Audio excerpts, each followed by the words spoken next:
হবে না, কারণ শিরক হলো সবচাইতে বড় জুলুম, সবচেয়ে বড় পাপ, সব পাপের বাপ। এর নাম হচ্ছে শিরক।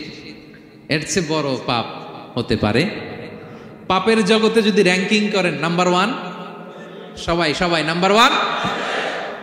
আল্লাহ সব মাফ করে দেয়, সব গুনাহ তিনি ক্ষমা করে দেয়, সব পাপকে তিনি চাইলেই মোচন করে দিতে পারেন, শুধুমাত্র কেবলমাত্র শিরকের গুনাহ ছাড়া। ঠিক কিনা?